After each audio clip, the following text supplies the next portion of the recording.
You know, after a hard day of theorizing, it's good to just kick back and watch some Paw Patrol with my son. No deeper meanings to analyze, just a fun-loving show about puppies. So simple, so wholesome. Oh, hold on, are these puppies dead? Oh, it's happening again!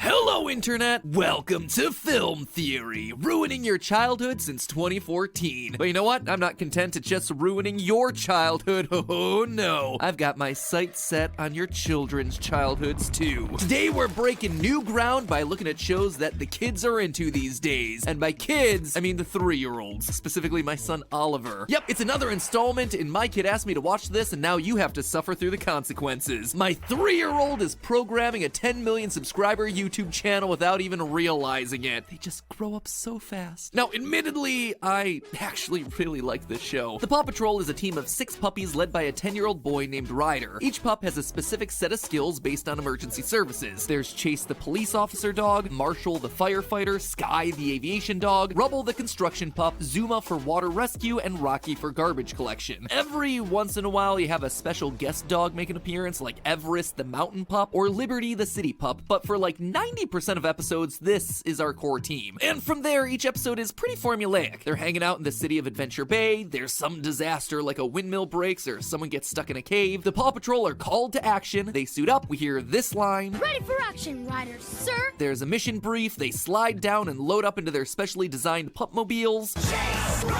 And through some combination of skills, the day is saved and a lesson is learned. Usually the lesson for me is that a shocking amount of problems can be solved using a winch. I'll need you to use your winch. Chase, I'll need you and your winch. I need your winch. Get your winch out, Chase. Also, the more you watch, the more it becomes clear that they had no idea what to do with some of these pups. Marshall with his fire rescue equipment, total MVP. Rubble with his construction tools, best boy. Zuma the water dog, meanwhile, yeah, you can sit this one out, buddy. And the next one.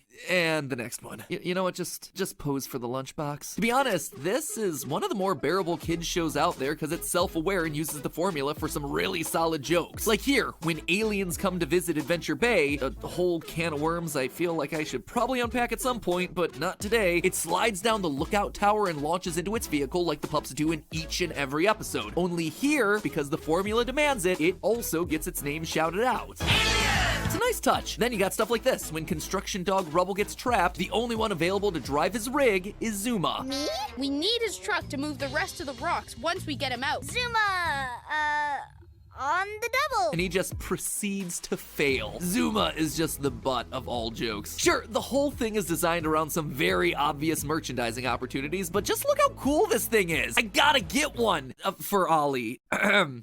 We gotta get one for Ollie. But hey, at least the show is aware of this fact. Officially licensed Paw Patrol merchandise. This stuff sells like hotcakes. It's funny because it's true.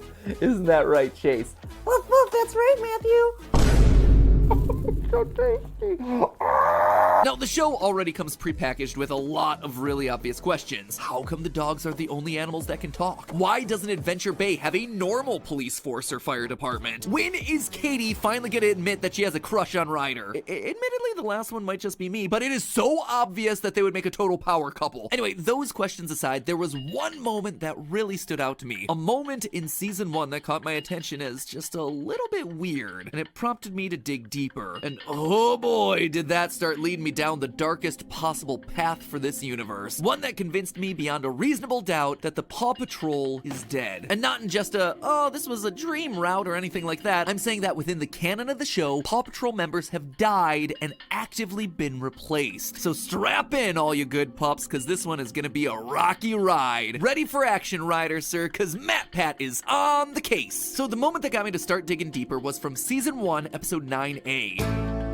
Pups get a Rubble. Where we learn about how Rubble the construction pup came to join the Paw Patrol. Now, this is actually one of the very few origin stories that we get for any of the pups. The only other one that we see is for Chase in the Paw Patrol movie, which I'll come back to later. In this episode, we learn that Rubble was actually the last member of the team to join. Basically, he was a stray puppy that needed to be saved. After the Paw Patrol rescues him, he winds up tagging along on their next mission to rescue a snowboarder trapped on a snowy mountain. When Ryder's shovel can't dig up the snow, baby Rubble steps in to save the day.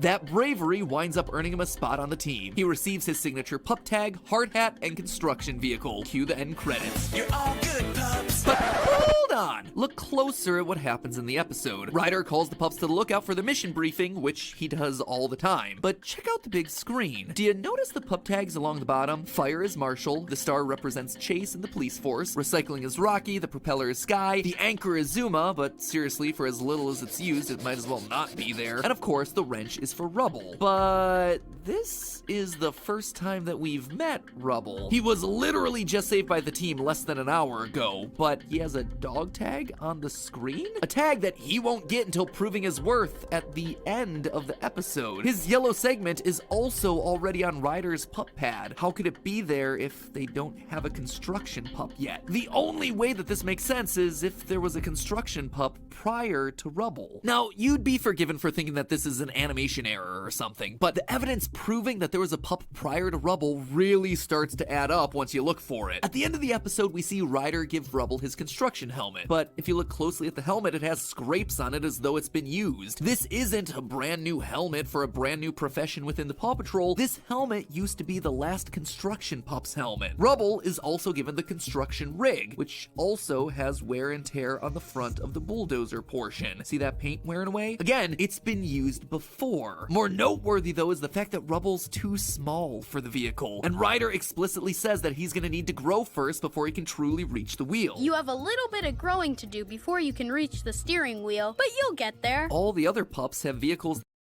Other new pups join the Paw Patrol like Everest, Tracker, and Liberty. Their gear fits them perfectly the first time. So Ryder is clearly capable of making gear that fits Rubble when he's small, but he doesn't. Why? It must be some sort of hand-me-down. He already had the equipment from the last construction pup available. Why make a whole new vehicle if there's a perfectly good one sitting there waiting to be used? And again, if you think I'm looking too far into this, here is the definitive proof that I'm right. You'll notice that each vehicle is numbered. Ryder's ATV is 1, because he's the leader. Chase is 2, Marshall 3, Sky 4, Rocky 5, Rubble 6, and Zuma 7. But did you notice a problem with that? We know out of these pups that Rubble is the last to join the team because during his story we see all the rest of the team. And yet here's his pupmobile numbered 6 of 7. This is proof that there was a puppy before Rubble doing his job. The numbers do not lie. Zuma being number 7 proves it. Hey, would you look at that? Zuma is finally useful for something. The more you look, the more evidence you start to see of a former Paw Patrol, one that's no longer with us, one that no one speaks of. In Season 1, Episode 6B, Marshall attempts to break the record for the fastest fire pup. The implication here is that some dog held the record before him, but who? What other fire pups exist in this world? No municipality outside of Adventure Bay really seems to use anything similar to a Paw Patrol. In the Paw Patrol movie, for instance, we start off with a semi-truck driving off a bridge. When Captain Turbot mentions the Paw Patrol, the truck driver has no idea what he's talking about. He's in shock when a puppy comes to rescue him. Call the police, call the fire department, call everybody. You're in Adventure Bay. Here, we call the Paw Patrol. You gotta call the who? Same thing happens at nearby Adventure City when the news actively reports on the arrival of the pups. Guardians, heroes, cute little dogs in adorable outfits. Whatever you call them, the Paw Patrol were here to save the city. The idea of a team of rescue dogs just isn't a normalized thing in this universe, which suggests that there was a Marshall before Marshall to be the record-setting fire pup. In fact, take a look at the fastest fire pup trophy. It looks exactly like Marshall's fire engine, except Marshall doesn't have the record. Same vehicle, different pup, just like we saw with Rubble. But that's when you start to notice a really disturbing trend. All the pups are stray dogs. They're sad, they're scared, and they're alone. Then, and only then, are they enlisted by Ryder. We just covered Rubble's origin story where he's a baby puppy in danger, but the same actually holds true for Chase the police dog. In fact, that's pretty much the main plot of the Paw Patrol movie. Chase's origin story is that he's a puppy that was abandoned on the street by his owners. He's almost hit by an oncoming car when suddenly he's rescued by Ryder and recruited onto the team. I know. You saw me and took pity on me. Not at all. I chose you because you were the bravest pup I'd ever seen. Later that same movie, Liberty is added to the team. Another stray dog that we see roaming the streets begging for food. How's the fruit business, Tony? Well, it'd be better if I wasn't always giving you free fruit. In fact, looking across pretty much every origin story that we have for new members onto the team, it's always the same. A lone dog with no connections and no home is enlisted to be a Paw Patrol member. Mountain Dog Everest, Jungle Dog Tracker, yep, they're the exact same way. I can't wait to meet them. It gets kind of lonely sometimes. Are you gonna stay around here? It would be great to have a friend nearby. I'd like to make you an official member of the Paw Patrol. Ryder collects abandoned, stray, and orphan dogs to add to his team. Why? Well, here's where it all starts to come together. The missing pups, the new additions to the team, they're all expendable. That's why it's a rescue team made of dogs. Ryder doesn't use the pups for rescues because they're best suited for the task.